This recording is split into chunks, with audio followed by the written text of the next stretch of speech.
This is an ABC News special report. Now reporting, David Muir. Good afternoon. We're coming back on the air because the NTSB is now holding a briefing on this deadly midair collision between an American Airlines flight and a U.S. Army Black Hawk helicopter here in Washington, D.C. You can see we're here on the banks of the Potomac. Let's listen. The National Transportation Safety Board is an independent federal agency that's charged by Congress with investigating every civil aviation and serious accident and serious incident in the United States and significant events in other modes of transportation. I want to start by expressing our deepest condolences, our sympathies on behalf of the entire board for those who lost loved ones in this terrible tragedy. Our thoughts, our prayers are with you. Entire communities were affected, and we are thinking of you. With me today is Bryce Banning. Bryce is a senior aircraft accident investigator with the National Transportation Safety Board. He's also going to serve as our investigator in charge of this investigation. Also with me today is the entire board. We have Todd Inman, member Todd Inman. Todd is going to serve as the board member on scene, the spokesperson for this investigation. All of the board members will be here.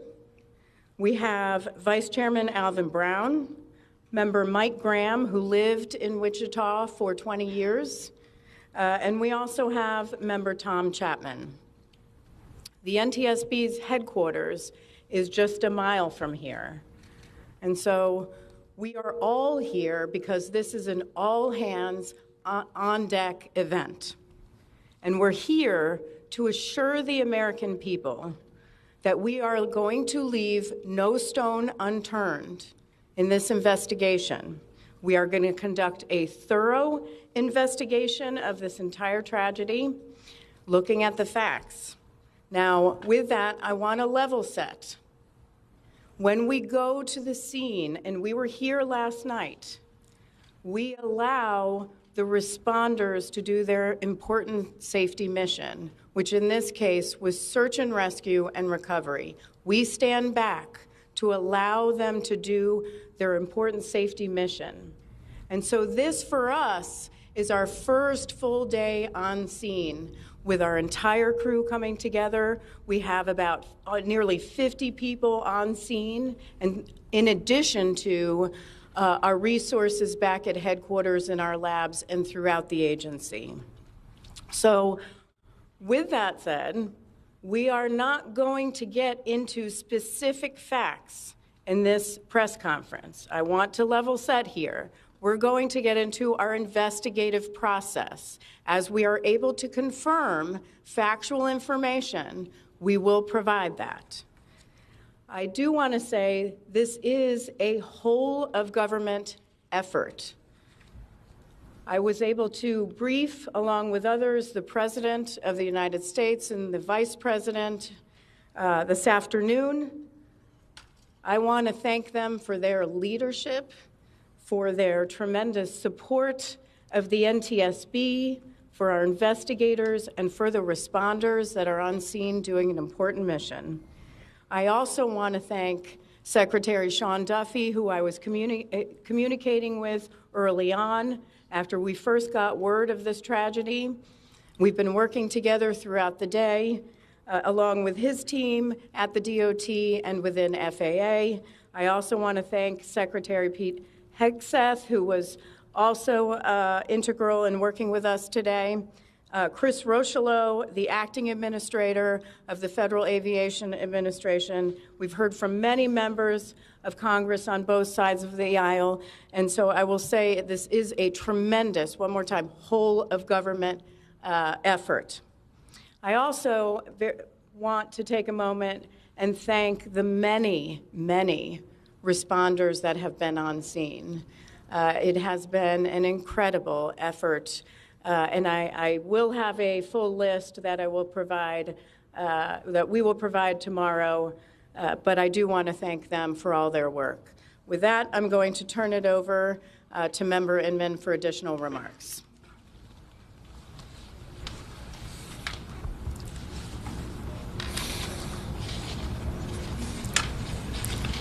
So today is our first full day on scene. Our investigative team will be on scene as long as it takes in order to obtain all of the perishable evidence and all of the fact-finding that is needed to bring us to a conclusion of probable cause. Our mission is to understand not just what happened, but why it happened, and to recommend changes to prevent it from happening again. Since we're just beginning our investigation, we don't have a great deal of information to share right now. We will keep you informed by giving regular updates as we learn more. Our intention is to have a preliminary report within 30 days, and the final report will be issued once we've completed all of our fact-finding and investigation. Now, we will not be determining the probable cause of the accident while we are here on scene, nor will we speculate about what may have caused this accident. Today, we will be going and having an organizational meeting and establishing our parties to our investigation.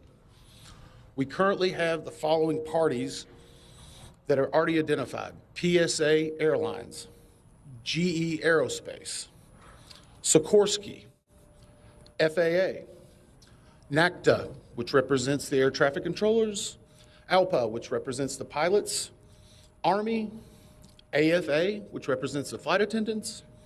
The Transportation Safety Board of Canada will be an accredited representative under Annex 13 of ICAO. They will be supplemented by MHIRG as a technical advisor. They were previously known as midair. The NTSB offers this party status to those companies, government agencies, and associations that have employees, activities, or equipment involved in the accident. We offer that because they will provide technical expertise and relevant information supporting the development of the best possible factual record. Once they join this investigation, they are not permitted to release documents or talk publicly about the investigation without the consent of the NTSB.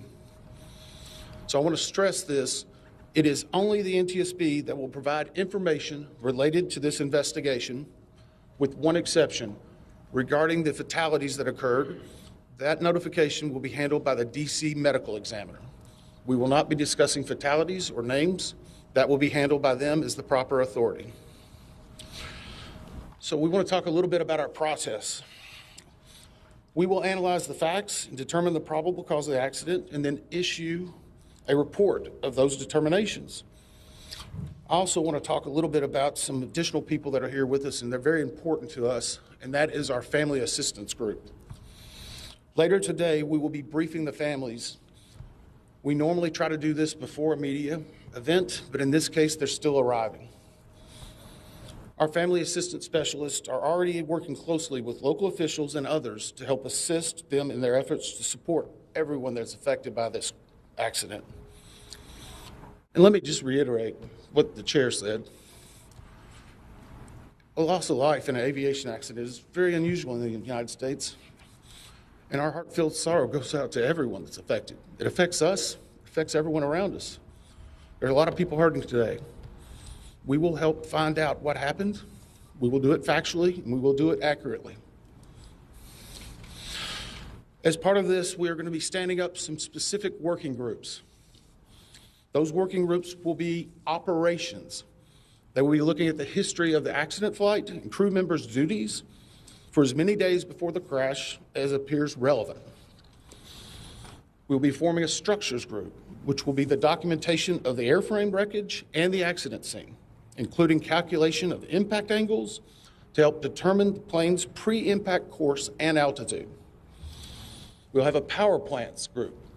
They will do the examination of the engines and the engine accessories. We'll have a systems group. They will study the components of the plane's hydraulic, electrical, pneumatic, and associated systems, together with the instruments and elements of the flight control system. We'll have an air traffic control group. They will do reconstruction and review of air traffic control systems provided to and including acquisition of pertinent flight track surveillance information, what you might typically think of as radar or ADS-B, along with controller pilot communications.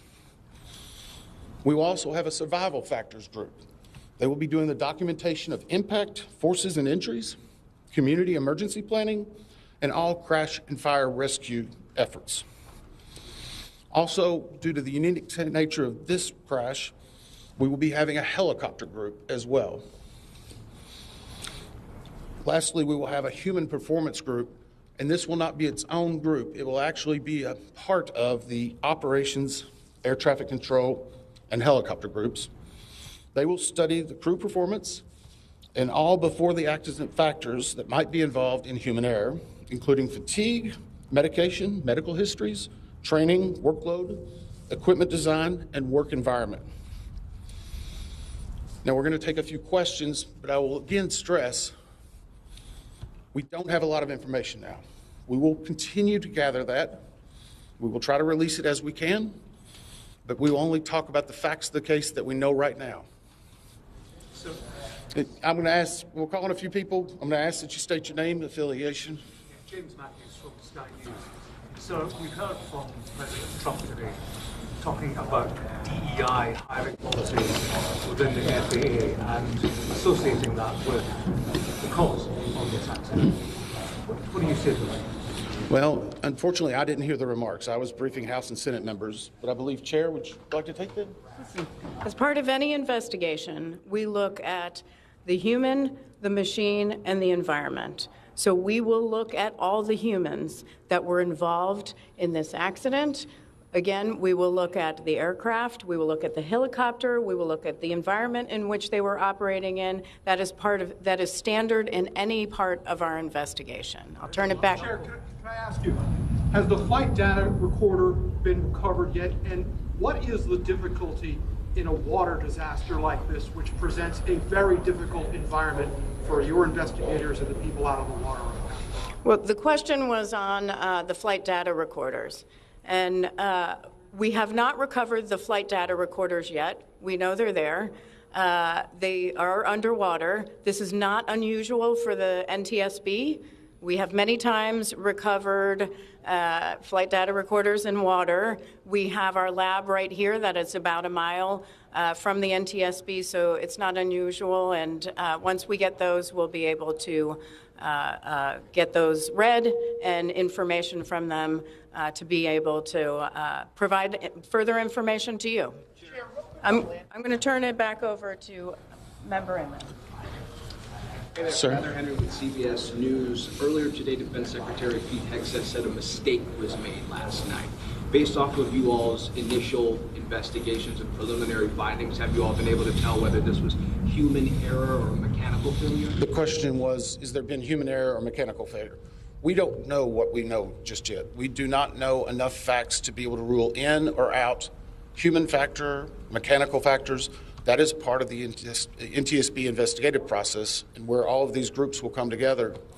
It's one of the reasons why the NTSB is known as the gold standard. We will take the time that's necessary, but I'd also like to reiterate, if we find something that is a significant issue that warrants immediate action, we will not hesitate to make those recommendations and make them public. We have a good track record on that, and we want to continue doing so. Sir. Hello, Sir. Tom Costello with NBC News. Does it hurt your investigative process, maybe for the chairman, does it hurt your investigative process to have the president already suggesting possible causes here as you try to keep an open mind and begin this investigation? Lecture. Tom, with all due respect, I think the press also likes to state what probable cause is before we get to the probable cause. So what I'm going to say is you need to give us time. You need to give NTSB, it's not that we don't have information. We do have information. We have data. We have substantial amounts of information. We need to verify information. We need to take our time to make sure it is accurate. That's best for you. That's important for the families. It's important for legislators who are seeking answers to try to figure out what they're going to do about this. And so it will take time. We do have a lot of information, but we need some time to verify that. Yeah, member Chase Williams with Fox Business. I'm wondering about the conditions in the tower last night. Were there any performance issues in the past with any of these controllers? Anything of that? The question is about controllers. As I said, we're just now forming the groups. The controllers do have union representation, which they are entitled to. They'll be working with our party system and our party groups. They'll be conducting interviews. Those interviews will need to be analyzed, transcribed, and other team members will need to look over it. It'll be a long process, but we will go through the entire history. Michelle Belgray, The Independent. My question is for the chairwoman. Can you tell us more about what the president and the vice president's responses were when you briefed them this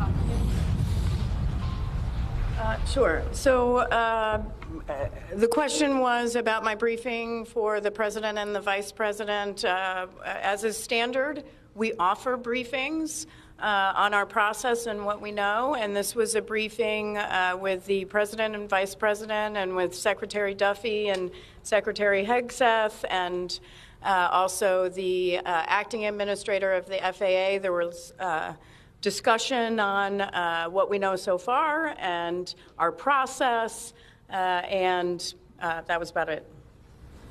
Ma'am, Chairwoman, Stephanie Ramos with ABC News. Similar to Tom Costello's question, the president has stated what may have caused the crash, stating common sense. Does that affect your progress at all at this early stage? Yeah, so the NTSB, we conduct an important safety mission where we take a very careful approach. I'm sorry, the question was on speculating during investigations, which is we often hear about. What I will say is we look at facts on our investigation, and that will take some time. And at some point, we'll be able to provide that factual information, as Member Inman said, and provide that hopefully tomorrow. Hang on a second. David. Jefferson from Reuters. Have you been able to retrieve the black boxes from the helicopter? Has the military decided whether they're going to read those to the NTSB? And what about the ATC tapes? So the question was about black boxes, which are referred to as black boxes, which are typically orange. We have not recovered any of the boxes involved yet. We feel comfortable and confident that we will be able to. Right now, recovery of life is probably most important in those that were involved. I mean, there are still ongoing recovery efforts involving the fatalities involved, along with some debris is coming out as well. We will make sure that that perishable evidence is maintained. We have a great process for that. We will probably have more than one black box, so to speak. It's our understanding that the Sikorsky helicopter is equipped with some form of recording devices, and those will be read either by the DOD or by us. We have a good starting relationship with them, and we've already made agreements in order to be able to do that. So I feel comfortable in what we're going to be doing. The other question was about air traffic control. We received a very large package of information from the FAA at about 3 a.m., I believe, this morning. That is still being reviewed and analyzed. I would say there's a lot more information that usually comes in that than what you might find online and people might speculate about. And that is part of that overall process where we take the time to get the information correct and to make sure all the parties are engaged and involved and can fact check that information. One. Gabe Cohen from CNN. Can you tell me if the NTSB has reviewed this FAA internal report that has been cited by the New York Times indicating that the controller that was on duty at the time of the crash was doing a job that's usually done by two people? We have not reviewed any specific reports about the controllers at this time, at least from the leadership team. Our investigators are continuing to pull all that information. Their personnel records, their files, where they were at, whether they were fatigued, all that information will be part of that investigative process. But right now we can't speculate on anything that may have been reported in the media until we get the opportunity to validate and understand how it impacts the investigation. We're going to take just a few more questions. Sir? Yes, Orange Hannah, Newsweek Magazine. What's the process and logistics like of bringing the families in? Are they coming into the airport? And how are you going to sort of treat the sensitivity of bringing them to the place where this tragedy happened? So the question is about the families. and many of those families are still en route. Some are still being notified from both the military and from the commercial crash. There is a family assistance facility that's being stood up by American and PSA Airlines in Bethesda, Maryland. They've already been working on that, standing it up. Our team from our disaster assistance team has also been coordinating with them. We plan on briefing them. It is customary that at some point, if the families wish to go to part of the accident site, that we would arrange such a thing, but it will only be when we know that it's safe, we have the correct perishable evidence, and we can do it in the proper modesty that should be for those family members. It will be a little bit of a process, but it will take some time. Sir, to follow up on the air traffic control system. No. Sir, are you? I know that Marielle Carville with DC News now. We've heard from some witnesses that they saw people were able to come down the slides of the plane. Has there been any indication that people made it off the plane into the water? Well, again, we will not speak to the fatalities. The DC medical examiner will, but I think the DC fire chief this morning very succinctly said correctly that we believe there are no survivors. Were they off the plane? Like, did they even get out of the plane? Last question.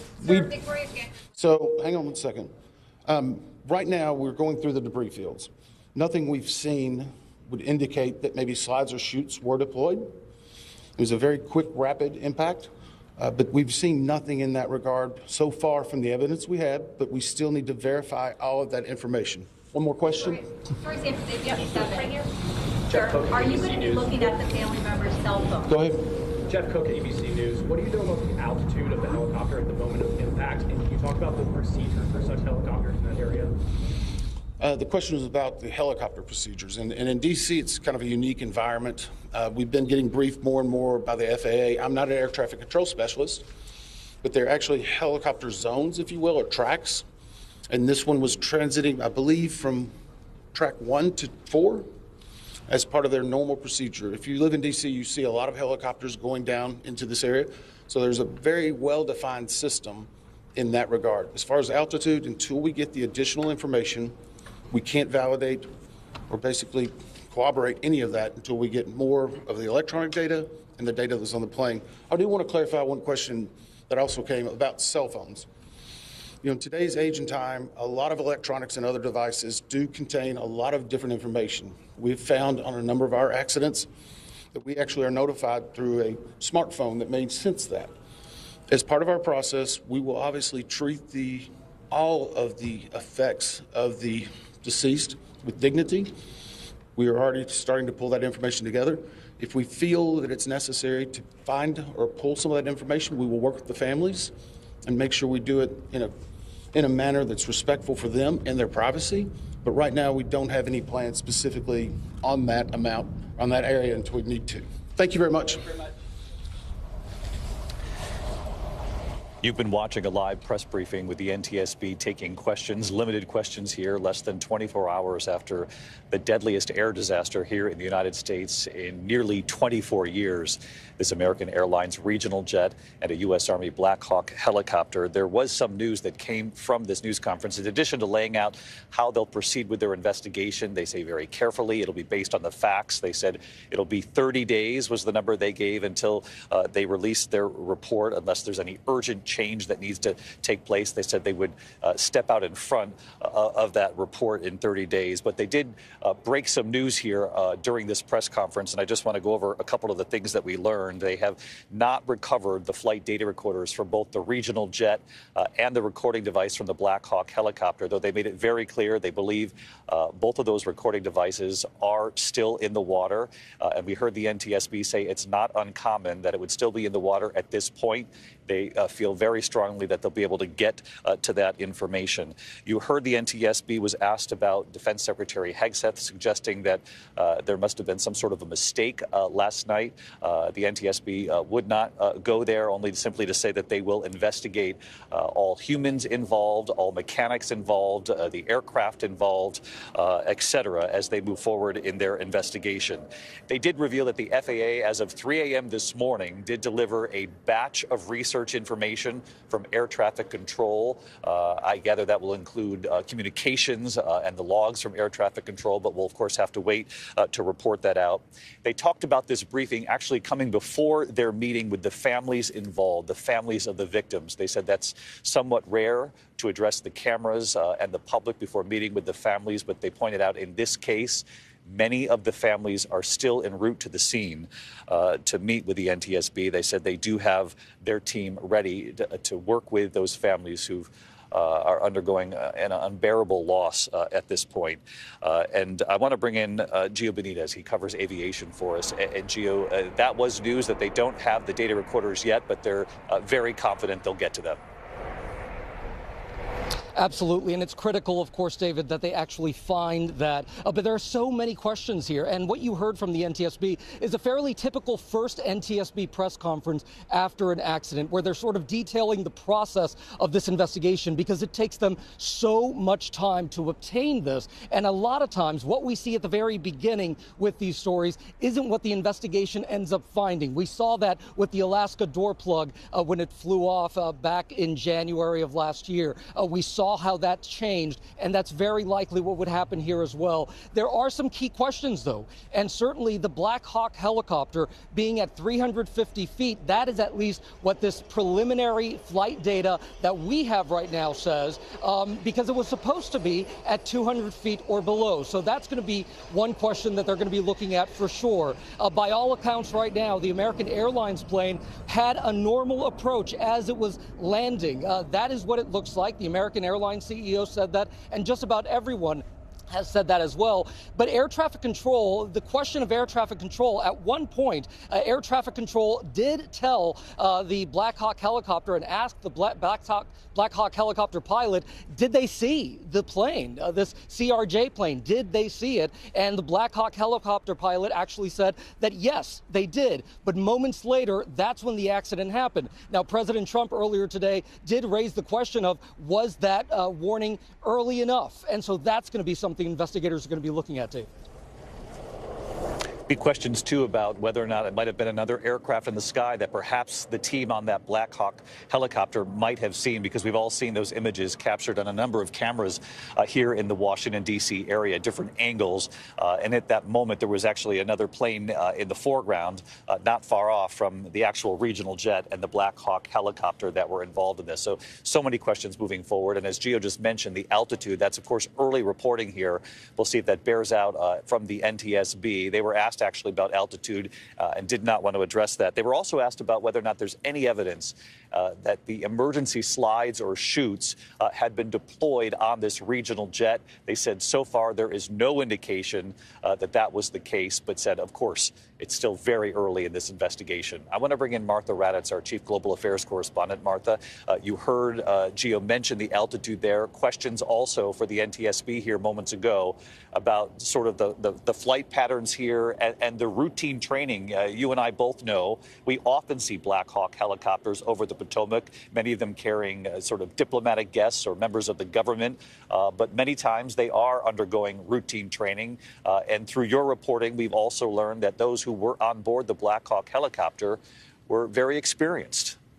They were very experienced, David, and they have done this route numerous times. This unit is in charge of what's called priority air transport. And just as you said, that's VIPs or leadership, whether that's civilian or military leadership. And what they practice is getting those people in and out of D.C. in an emergency, for instance, in a continuity of government. If something terrible happened in Washington, D.C., they would want to get those leaders, those senior leaders, out of the city for continuity of government. So these are important training flights. You had an instructor Black Hawk pilot on that flight and an evaluating pilot. And that instructor pilot would be helping the evaluating pilot qualify, something you just have to do regularly. It does not mean the evaluating pilot is not an experienced pilot. They just have to qualify probably once a year, and nighttime is part of that.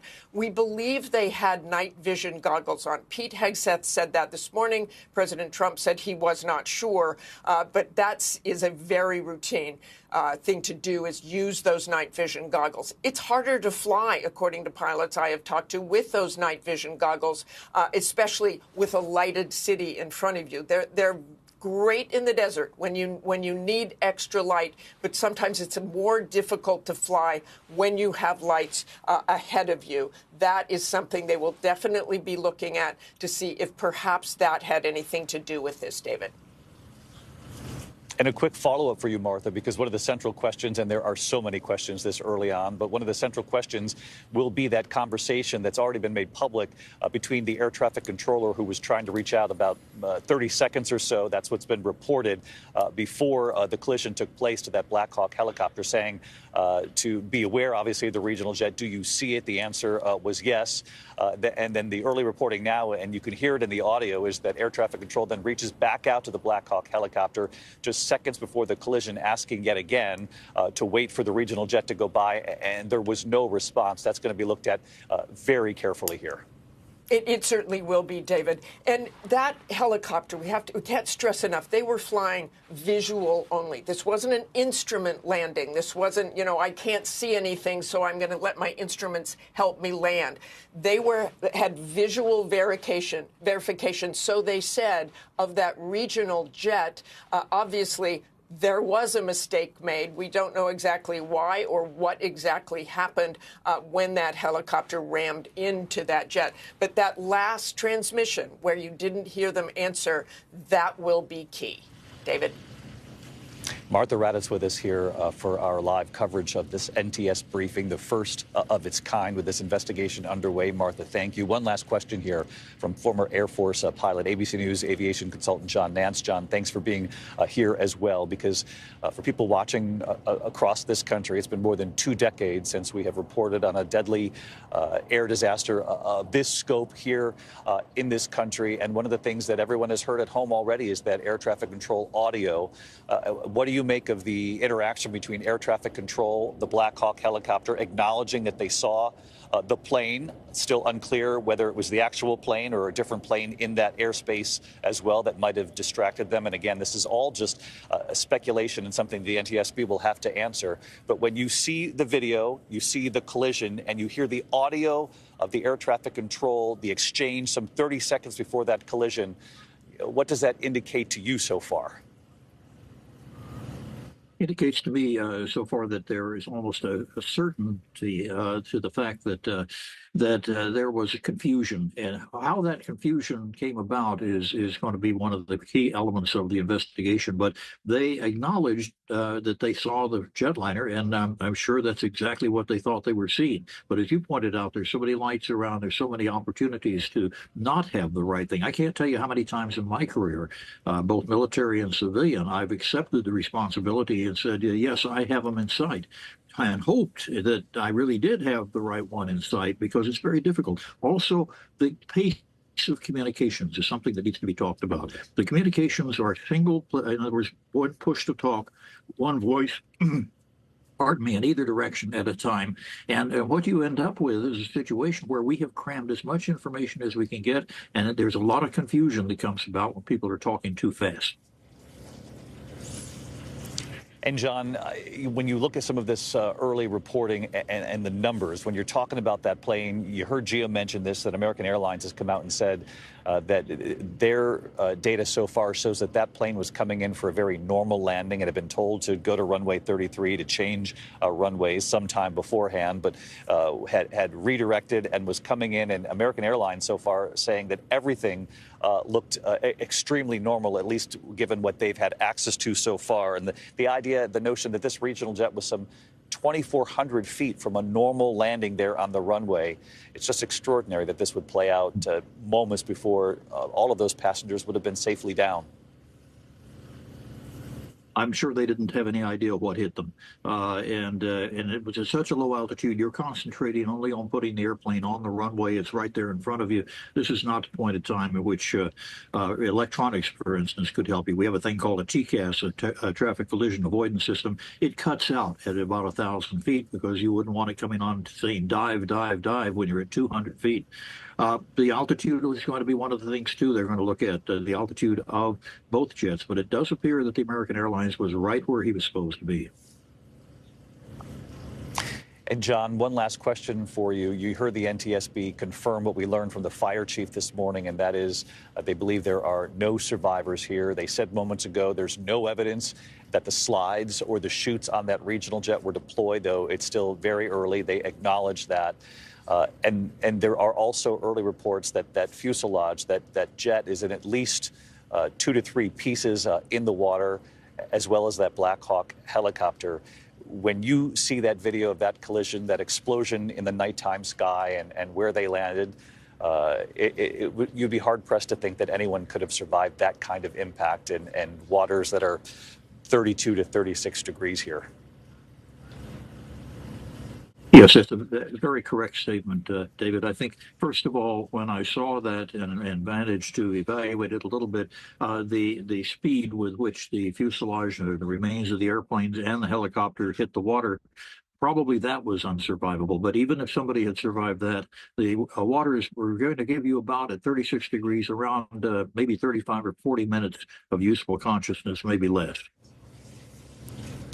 60 passengers, 4 crew on board that plane, 3 service members on board that Black Hawk helicopter, and we are thinking of them all and of all of their families. And you heard the NTSB say some of those families are still being notified as we're on the air right now.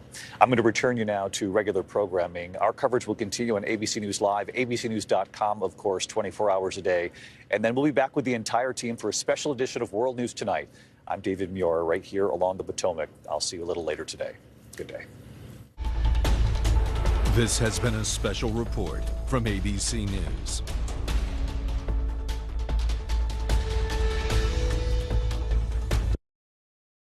We now join our programming in progress. I'm not surprised you still love Dante. I'm just surprised you admitted it. Really? Yeah. I mean, the night of the explosion, you told me you were planning on telling him you still loved him. Yeah, well, you know what they say about plans. Look, you never got the chance. 4 years went by for the rest of us. People moved on. But for you, that night was like yesterday. Of course you still love Dante. It'd be weird if you didn't. Thanks for saying that. The guilt, it's been eating me alive. Have you talked to him?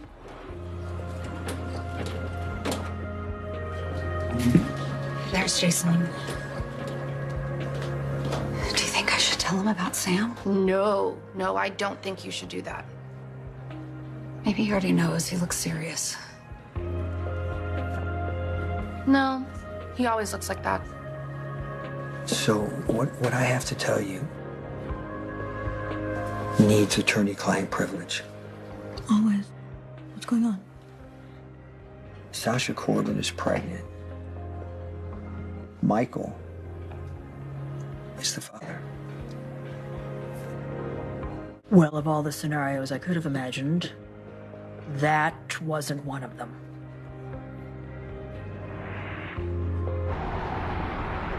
Mom, this is torture. Can you just tell me? Molly's car is here, so she should be on her way up.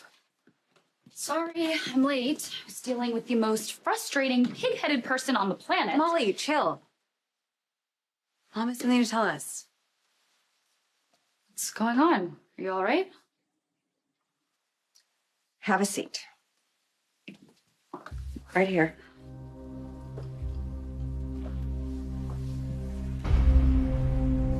I spoke with Portia Robinson at the hospital, and she gave me an update on your sister.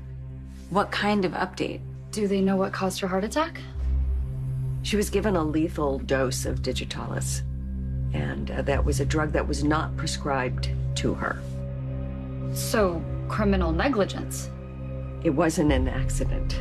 Wait, so are you telling us that Sam was murdered? Yes.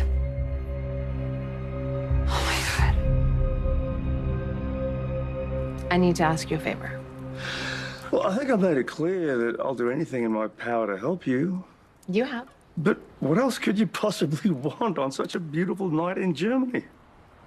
I want to know about Valentine. Lulu's my cousin, Yeah, I'm aware of that. and she's a woman who would crawl on broken glass to find her daughter. Mm-hmm. And I know what that's like. It's awful.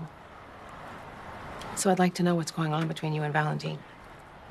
Why would you want to talk about the man who tried to kill me tonight? Because he tried to kill you tonight. And that doesn't make sense to me. I heard you call Valentine and warn him that we were looking for him. You do him a favor, and he tries to take you out? Why? Okay, the truth is, Val was a friend. He's a good one at that. But after tonight's events, I refuse to protect them any longer. Despite being on an antidepressant, I was still masking my depression symptoms. My doctor said it could be because my antidepressant alone wasn't enough, so she recommended an add-on treatment. She recommended adding Rexulti. When taken with an antidepressant, Rexulti was proven to significantly reduce depression symptoms, more than an antidepressant alone. So with my antidepressant, Rexulti could provide a boost. Elderly people with dementia-related psychosis have increased risk of death or stroke. Antidepressants may increase suicidal thoughts and actions and worsen depression in children and young adults. Call your healthcare provider right away to report new or sudden changes in mood, behavior, thoughts, or feelings, or if you develop suicidal thoughts or actions. Report fever, stiff muscles, and confusion, which can be life-threatening, or uncontrolled muscle movements, which may be permanent. High blood sugar can lead to coma or death. Weight gain, increased cholesterol, unusual urges, dizziness on standing, falls, seizures, trouble swallowing, or sleepiness may occur. Could adding Rexulti be right for you?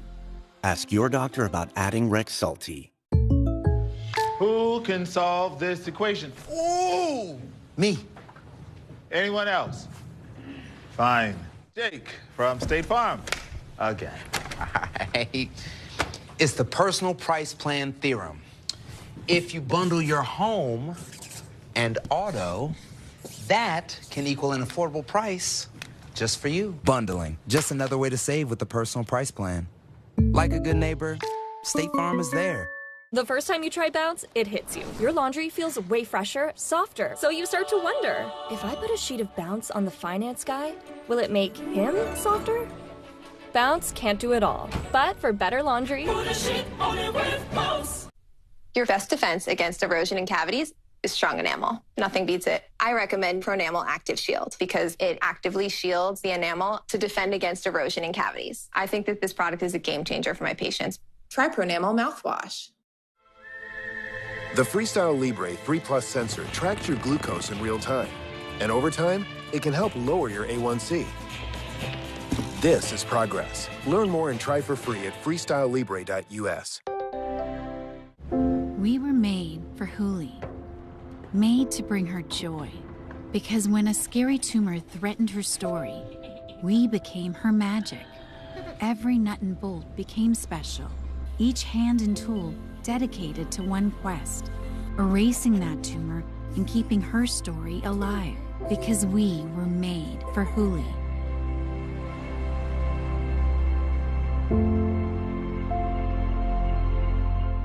Oh, you don't know? It's Faye.